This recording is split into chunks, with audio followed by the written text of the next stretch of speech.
ಸಂಗೀತ ಲೋಕದ ಆರಂಭ ಹೆಂಗೆ ಶುರುವಾಯಿತು ಬೆಂಗಳೂರಿನಲ್ಲಿ? ಶ್ರೀಕಾರ ಹಾಡಿದವರೇ ಡಾಕ್ಟರ್ ಎನ್ ಎಸ್ ಲಕ್ಷ್ಮೀನಾರಾಯಣ ಭಟ್ರು.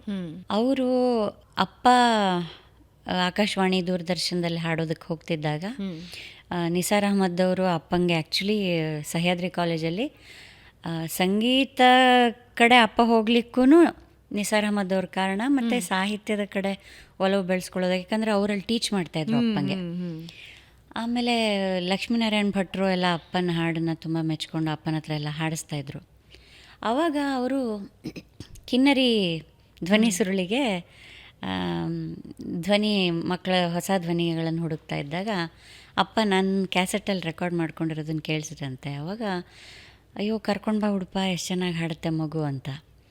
ಸೊ ಈ ವರ್ಷ ಆ್ಯಕ್ಚುಲಿ ನಾನು ಕಿನ್ನರಿ ರೆಕಾರ್ಡ್ ಮಾಡಿ 35 ವರ್ಷ ಆಯಿತು. ಅಂದರೆ ನನ್ನ ಫಸ್ಟ್ ಧ್ವನಿ ಸುರುಳಿ ನಾನು ರೆಕಾರ್ಡ್ ಮಾಡಿ, ಆಮೇಲೆ ನನ್ನ ಫಸ್ಟ್ ಸಿನಿಮಾಗೆ ನಾನು ಹಾಡಿಬಿಟ್ಟು ಚುಕ್ಕಿ ಚಂದ್ರಮ್ಮ, ಅದಕ್ಕೆ ಹಾಡಿ 35 ವರ್ಷ ಆಯಿತು.